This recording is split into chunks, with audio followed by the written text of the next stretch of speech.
अस्सलाम वालेकुम वरहमतुल्लाहि वबरकातुहू। आज हम बात करने जा रहे हैं पॉपुलेशन ग्रोथ की।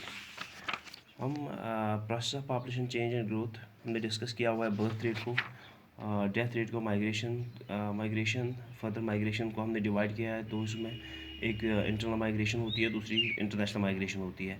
तो ये सारे आस्पेक्ट जो है पॉपुलेशन ग्रोथ के, इसको हमने डिस्कस किया हुआ है पॉपुलेशन चेंज के। तो आज जो हम बात करने जा रहे हैं वो है पॉपुलेशन ग्रोथ की। अगर हम पॉपुलेशन ग्रोथ के बारे में बात करें तो पॉपुलेशन जो है ये एक डायनामिक फिनोमेना है। पॉपुलेशन में हम देखेंगे कि नंबर जो है, डिस्ट्रीब्यूशन जो है या कंपोजिशन जो है वो कॉन्स्टेंटली चेंज होते रहते हैं। तो इसके क्यों चेंज होते रहते हैं? क्योंकि जो डिफरेंट प्रोसेस है पॉपुलेशन के, जैसे बर्थ रेट है, डेथ रेट है, माइग्रेशन जो है, ये कॉन्स्टेंटली इंटरेक्ट करते रहते हैं। तो इस वजह से हम देख रहे हैं कि कॉन्स्टेंटली चेंज होता है जो पॉपुलेशन होती है, इसकी डिस्ट्रीब्यूशन, इसका कंपोजिशन, इसके नंबर जो है कॉन्स्टेंटली चेंज होते हैं। आज हम बात करने जा रहे हैं पॉपुलेशन ग्रोथ की। तो ग्रोथ ऑफ पॉपुलेशन जो है, what does that mean? Growth of population की हम बात करें, अगर मैंने इसको डिफाइन करना है, growth of population it refers to the change in number of inhabitants. It refers to the change in the number of inhabitants of a country or territory during a specific period of time। एक specific period of time में किसी भी country में, किसी एक particular territory में कितने सारे इनहैबिटेंट जो है कितने सारे इनहैबिटेंट्स जो है वो चेंज होते रहते हैं। कितने ग्रोथ जो है, ग्रोथ जो पॉपुलेशन के, इसको हम ऐसे डिफाइन करते हैं कि जो चेंज होता है नंबर्स में, जो चेंज आती है, जो इनहैबिटेंट्स किसी एक पर्टिकुलर रीजन को इनहैबिट करते हैं, उनके नंबर्स में क्या चेंज आती है एक स्पेसिफिक पीरियड में, उसको हम पॉपुलेशन ग्रोथ कहते हैं। तो पॉपुलेशन ग्रोथ जो है इसको हम कैसे एक्सप्रेस करते हैं? दो तरीके हैं इसको एक्सप्रेस करने के। पॉपुलेशन ग्रोथ को एक्सप्रेस करने के दो तरीके हैं। एक हमारे पास जो पहला तरीका है इसको एक्सप्रेस करने का, वो है the absolute number. Absolute numbers में पॉपुलेशन ग्रोथ जो है इसको बताया जाता है, जतलाया जाता है इसको। तो एब्सोल्यूट नंबर्स क्या है? जो एब्सोल्यूट नंबर है वो इंडिकेट करता है कि टोटल इंक्रीज जो है एक गिवन पॉपुलेशन में कितने सारे लोग जो है उसमें टोटल नंबर जो है कितना इंक्रीज़ हुआ है। तो एब्सोल्यूट नंबर्स की हम बात करें तो एब्सोल्यूट नंबर जो है कैसे इसको निकाला जाता है? एब्सोल्यूट नंबर जो है कैसे दिखाया जाता है कि एब्सोल्यूट नंबर जो है वो क्या है, किसी पॉपुलेशन में कितने सारे लोग जो है वो ऐड हुए हैं। जो हर या हम इसको ईयरली भी निकाल सकते हैं, या एक डिकेड में कितने सारे लोग जो है वो इंक्रीज़ हुए हैं एक पॉपुलेशन में। तो इसको इसका मैग्नीट्यूड जो है, डेकेडल मैग्नीट्यूड जो है वो इंक्रीज़ होता है। It is obtained by subtracting the earlier population from the latter population. Example के लिए मैं आपको बताना चाहता हूँ कि एब्सोल्यूट नंबर जो है कैसे निकाल सकते हैं हम। सपोज़ जो हमारी आज की पॉपुलेशन है, उसको, जो इससे पहले सपोज़ हम 2021 में रहते हैं, 2021 जो है, 2021 में 2021 में सेंसस होने जा रही है। 2011 में जितनी पॉपुलेशन इंडिया की है वो अर्लियर पॉपुलेशन हो गई, और आज की पॉपुलेशन है, आज का हमारा सेंसस डॉक्यूमेंट जो है, सपोज़ वो सेंसस डॉक्यूमेंट में हमारी इंडियन जो स्टेट है, इंडियन जो कंट्री है, इसमें इस यहाँ की इंडिया की पॉपुलेशन जो है वो according to the census document of 2011 जो जितनी भी सारी बनती है उसको हमने सब्ट्रैक्ट करना है जो 2011 की पॉपुलेशन है। तो एब्सोल्यूट नंबर जो है वो होते हैं, वो एब्सोल्यूट नंबर सामने आते हैं। तो हम देख सकते हैं कि एब्सोल्युटली हम इसको फिगर आउट कर सकते हैं कि कितनी सारी पॉपुलेशन जो है वो ऐड हुई है इंडिया में, वो एब्सोल्यूट नंबर्स में है।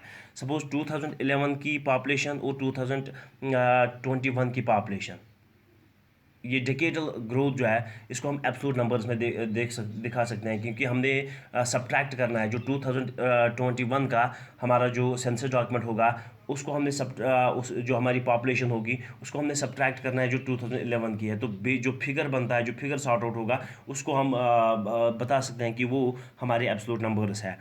तो इसको एक और तरीका जो है इसको पॉपुलेशन ग्रोथ को दिखाने का है, वो है परसेंटेज चेंज पर ईयर।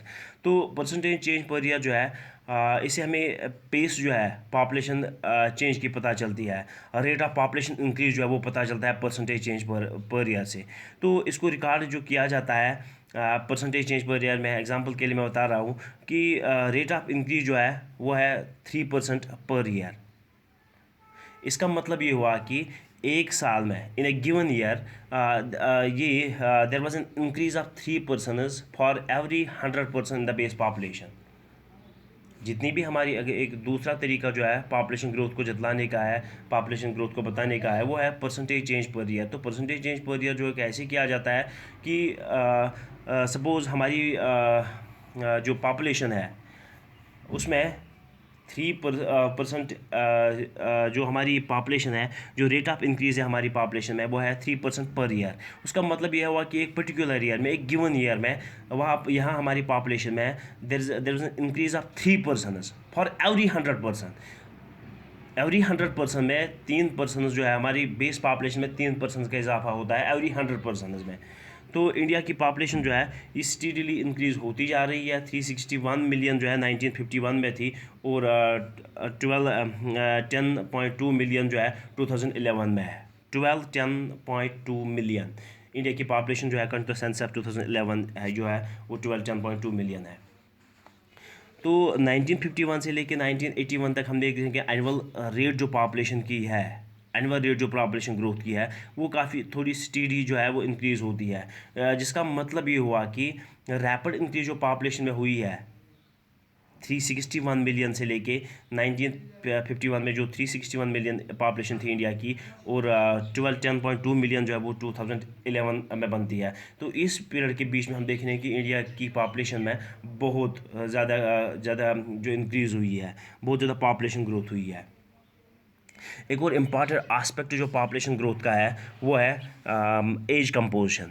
तो हम एज कंपोजिशन की बात करें तो एज कंपोजिशन जो है पॉपुलेशन की एज कंपोजिशन की हम बात करें, एज कंपोजिशन के बारे में मैं आपको ये बताना चाहता हूँ कि एज कंपोजिशन जो है ये एक बड़ा अच्छा पैरामीटर है, बड़ा अच्छा किसी भी पॉपुलेशन को, किसी भी एरिया की पॉपुलेशन को अंडरस्टैंड करने के लिए, उसके सोशो इकोनॉमिक आस्पेक्ट्स को अंडरस्टैंड करने के लिए एज कंपोजिशन काफ़ी ज़्यादा इंपॉर्टेंट होता है।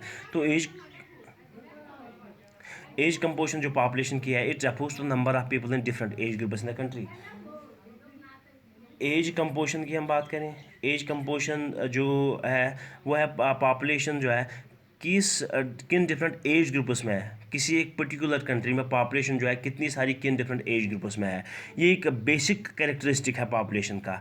और हम देख रहे हैं कि इसे एक पर्सन की एज जो इन्फ्लुएंस होती है, उसकी नीड्स क्या है, उसके वो क्या कर सकती है, कौन सी कैपेसिटी है उसको काम करने की, कौन सी कैपेसिटी है, वो प्रोडक्टिव है अनप्रोडक्टिव है क्या है, ये सारा कुछ हमें इससे पता चलता है। तो कॉन्सिक्वेंटली हम देख रहे हैं कि जो नंबर है या परसेंटेज है पॉपुलेशन का, या वो वर्किंग एज ग्रुप में आता है या कौन से डिफरेंट, इसे हम देख रहे हैं कि सोशो इकोनॉमिक जो हमारा स्ट्रक्चर है पॉपुलेशन का वो बिल्कुल क्लियर हो जाता है। तो पॉपुलेशन जो है किसी भी नेशन की जनरली हम इसको 3 ब्रॉड कैटेगरीज में डिवाइड करते हैं। वेरी फर्स्ट इज़ चिल्ड्रन, जिनको हम बच्चे कहते हैं। ये भी वो जो अनप्रोडक्टिव होते हैं, ये इकोनॉमिकली अनप्रोडक्टिव होते हैं। Children below 15 years of age, इनको हम इकोनॉमिकली अनप्रोडक्टिव कहते हैं।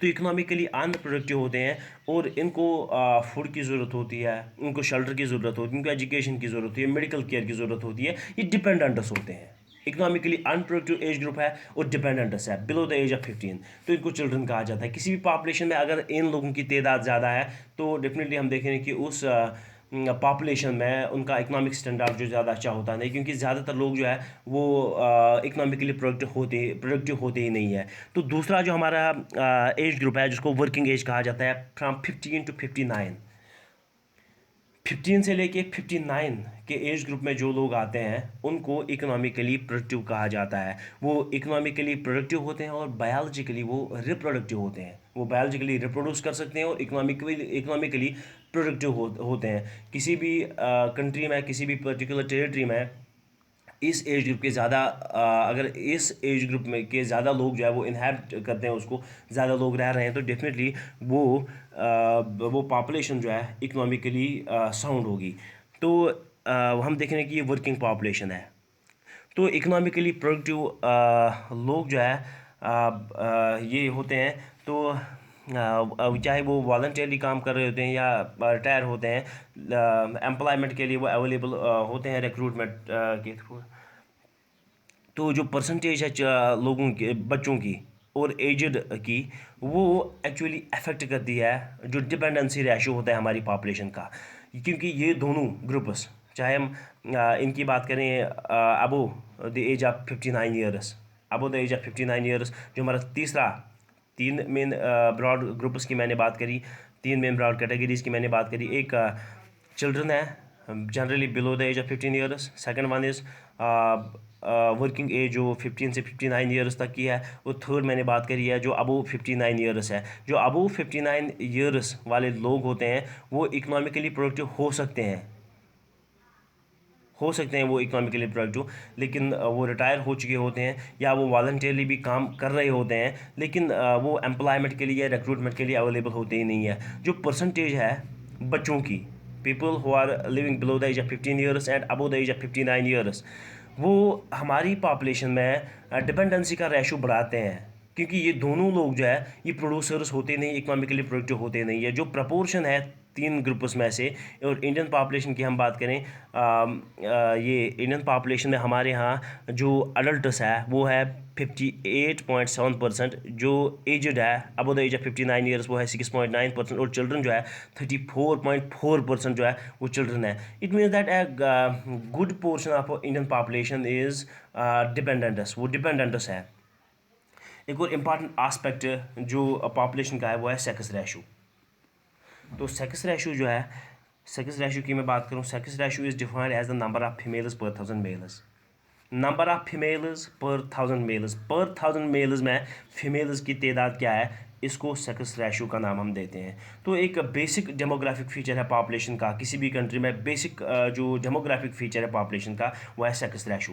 ये नेचुरल है किसी भी एक ऑर्डिनरी पर्सन के लिए इस चीज़ को बिलीव करना कि मेल्स एंड फीमेल जो है किसी भी पॉपुलेशन में एग्जैक्टली जो है उनमें एक बैलेंस होती है, लेकिन ये सही नहीं है। तो एस्टिमेट किया जाता है that around the year 2000 the world had 986 females against 1000 males.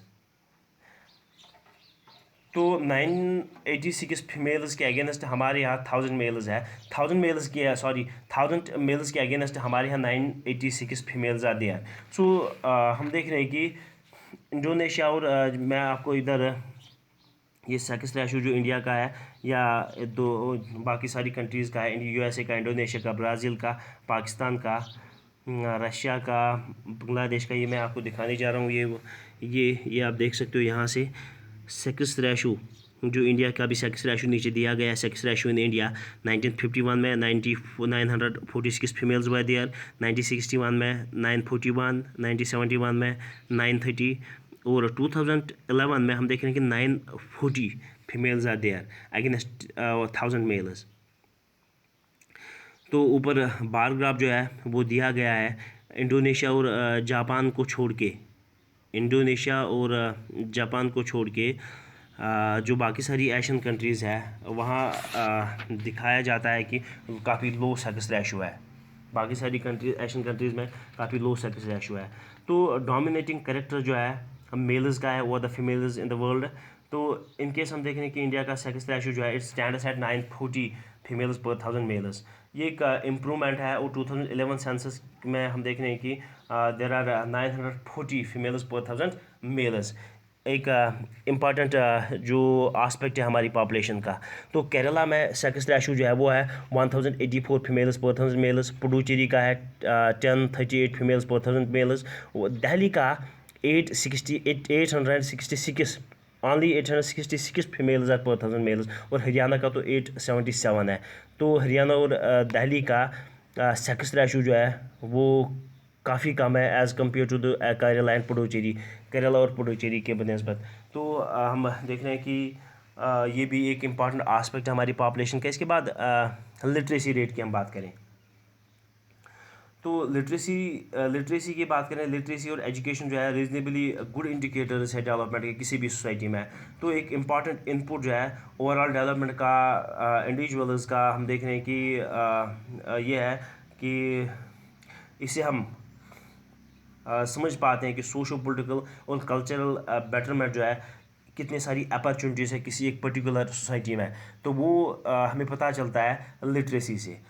तो लो लेवल ऑफ लिटरेसी जो है ये एक सीरियस ऑब्स्टेकल है किसी भी डेवलपमेंट में, चाहे हम इकोनॉमिक डेवलपमेंट की बात या सोशल आस्पेक्ट सोशल डेवलपमेंट की बात करें। 2011 सेंसस के मुताबिक अगर हम इसकी डेफिनेशन की बात करें, लिटरेसी की डेफिनेशन की बात करें, किस पर्सन को हम लिटरेट कह सकते हैं, अ पर्सन अब एजड 7 ईयर्स, एक पर्सन जिसकी एज 7 साल हो और 7 साल से ऊपर हो, who can read and right with understanding in any language, जो लिख सकता है, पढ़ सकता है, किसी भी लैंग्वेज में अंडरस्टैंड कर सकता है, उसको हम लिटरेट कह सकते हैं।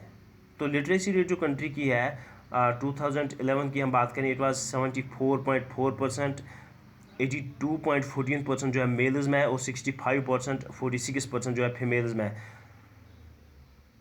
लिटरेसी रेट थी 2011 के सेंसस के मुताबिक। केरला जो है वहाँ पर लिटरेसी रेट काफ़ी हाई है, 93.91% है, फर्स्ट रैंक है इंडिया में। तो it is followed by Mizoram जहाँ पर 91% है। बिहार की सबसे लोवेस्ट लिटरेसी रेट है इंडिया में, दैट इज़ 63.82%। तो ऑल दो स्टडी इम्प्रूवमेंट जो हुई है लिटरेसी रेट में इंडिया में, लेकिन स्टिल हम देख रहे हैं कि इंडिया में जो लिटरेसी रेट जो है वो काफ़ी कम है as compare to other developed countries.